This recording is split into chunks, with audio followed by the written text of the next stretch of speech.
Here's something I bet you haven't thought of. You know that whole shouting match about global warming? Yeah, and I'm sick of it. What's with the hat and smoke? I'll be playing devil's advocate. Lay off, it's the best I could do for Horns and Brimstone. Okay. I know it seems like such a noisy mess that it's easy to tune out, but here's a thought for you. While we debate whether humans can really change the climate or not, we are at the same time running the experiment. The kicker is, no matter what the outcome of the experiment, we're in the test tube. So it seems pretty clear that we better get to the bottom of the controversy as quickly as possible. But how do you know which side to believe? What if I told you I've got a way to look at it where you don't need to believe anyone, but you can still decide with confidence what we should do? What are you smoking? That sounds impossible. Yeah, I thought so too. So I put it out there in a video, and after being critiqued by thousands of people, I think I've now got a conclusion that is pretty much undeniable. We'll just see about that. So here's the reasoning in a nutshell. If you want more detail, watch for the index at the end of the video. First off, no one's perfect. So every choice you make brings with it a risk if that choice turns out to be a mistake. Given that, which risk would you rather take? Listen to the activists and take big action now, risking the possible harm to the economy that the skeptics warn us about, or listen to the skeptics and don't take big action now, risking the possible destruction and upheaval that the activists warn us about. Bottom line is, which is the more acceptable risk? The risk of taking action or the risk of not taking action? Ah, geez, when you put it that way. Hey, don't just accept what I say. I'm just some guy. Think it through for yourself. Okay. Wait a minute, global warming isn't caused by humans in the first place. I've seen lots of evidence for that. So you're presenting a false choice. Are you infallible? No. Could you be wrong? Yes. So the question, which is the more acceptable risk, still applies, doesn't it? Fine, but it's still a loaded question. Well, take a look at where the question came from and see if you agree that it's a valid one. If you need to make a decision when things are unclear, like we do with global warming, it's often useful to look at the different possibilities for the future. The first possibility is whether human-caused global warming turned out to be true or not. So let's put F for the future where it turns out to be false and T for it turns out to be true. The other possibility is what action we end up taking. Let's make column A yes for significant action and column B no for little to no significant action. So that gives us 4 boxes that spell out 4 different basic futures. What might each of these futures look like?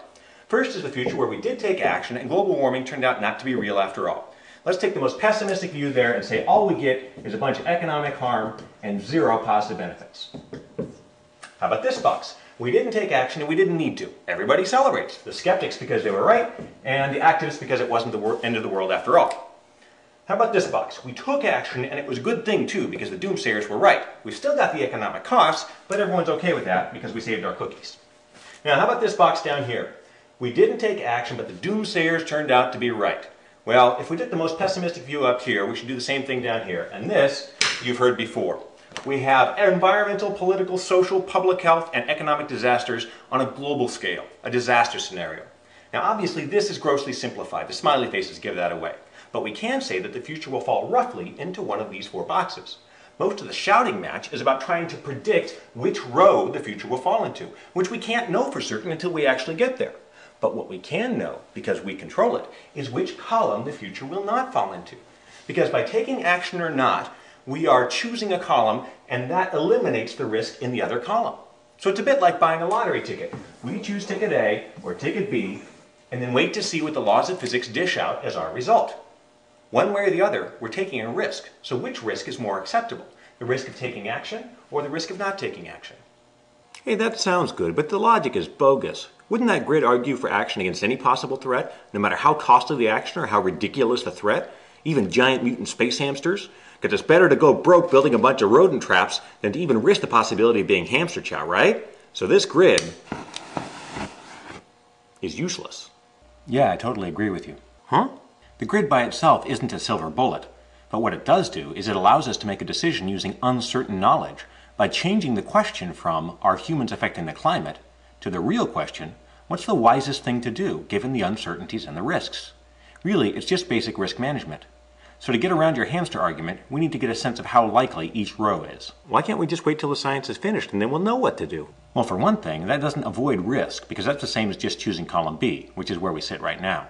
And for another thing, science is never finished. We're still studying the law of gravity, for Pete's sake. As a science teacher, I can tell you that science, that most precise and geeky of all human endeavors, is surprisingly never certain. Every single scientific statement carries with it some sort of estimate of how big the uncertainty is.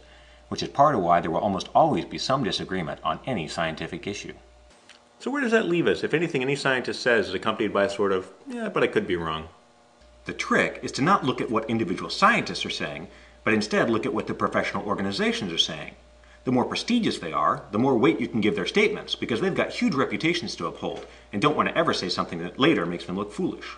Probably the two most well-respected of these in the world are NAS and AAAS. These are not advocacy groups, but both recently issued unprecedented statements calling for big action now on global warming. This isn't a bunch of hippies. These are the nerdiest people on the planet. So trust the eggheads, huh? Basically you're saying, if AAAS and NAS said so, who the heck are you to argue? No, well, sorta. I mean, who else are you going to believe on a scientific issue? But remember, you still don't have to believe them. You're just using the fact that two such stodgy institutions stake their reputations on this to get a sense that this row must be way more likely than this row, pushing this line up. And companies such as this are even calling for emissions caps on their own industries, pushing this line up even further. Now the conclusion is clear, because we've got our own solid reasons to believe that this must be a much more threatening risk than this, not only in likelihood, but in damage as well. Okay, I can see that. But if the statements from those groups are such a slam dunk, how can we still hear so much debate? Well, there is a handful of dissenting scientists, like there always is, and a media that knows that controversy sells. But I found a couple polls that suggest it's the lack of absolute certainty that's holding people back, which is a little odd to me. We buy car insurance without being certain that we'll get into an accident, because we want to make sure that if it does happen, we don't end up broke. And during World War II, just the possibility that Hitler was developing an atomic bomb was enough of a threat to justify all-out action. If you were a voter back then and it was public knowledge, would you have insisted that every scientist interviewed thought such a bomb was possible before supporting the Manhattan Project? Would you have held out until you understood the physics? No. So why are Joe Schmoes like you and me still debating the finer points of climate science instead of talking about risk management? Well, there's a gajillion causes out there already screaming for my time and money. Save the planet and stuff. Look, it's not the planet that I care about. It'll do fine on its own. What I care about is saving our bacon. And I understand how overwhelming it is when you hear cries about save the whales, or the rainforests, or the children, or air pollution, water pollution, light pollution, toxic waste, nuclear waste, government waste, corporate waste, peak oil, snake oil, flag burning, wiretapping, game hearing, immigrating, ANWR, gun rights, human rights, water rights, right to life, abortion rights. Where do you start? Let me suggest a way to prioritize. All of these. Peanuts, if the worst of this comes to happen. Ooh, way to go, Mr. Smarty Pants. You just managed to tick off pretty much everybody. How come your pet crusade trumps everyone else's? Because even though it's not likely, if the worst of global warming does happen, we'll be so busy dealing with the fallout that most all other human concerns may seem like rearranging deck chairs on the Titanic. I mean, who's really going to care if some protester wants to burn the flag on the courthouse lawn when the whole city is flooded? But why the hysteria? What's the big deal about a degree or two? Yeah, it turns out it's not the warming that gets you. It's the way that such a quick change throws a monkey wrench in the whole system. That's why global warming is a misleading name, and global climate change is only a little better. Really what we're talking about is global climate destabilization. And it gets worse because in just the last 5 years, we've learned that this may happen very abruptly, like within the span of a decade. So it may turn out to be like pushing on a light switch. Small pushes in the past have produced small results, until you hit an unexpected tipping point. Man, we're totally hosed. We're going back to the Dark Ages, aren't we? Disturbing, isn't it? Actually, there's a lot of reason to believe that we can fix this, maybe even without reducing our standard of living, if we're quick about it. But what do? I'm just one guy with a stupid hat. What you do is spread the word, because the only way we really get into column A is by policy changes, and those only happen when enough people demand it. So we need nothing less than a change in the culture itself, and you can help make that happen. So you forward this video to others, and they forward it to 10, and so on. In just 4 steps, that's over 10,000 people that may have their opinions influenced. That's power. Use it. This is likely to be the greatest threat that humanity has ever faced. Think that's overblown? Maybe. But can you be so certain that you're willing to bet everything? Because we only get to run this experiment once.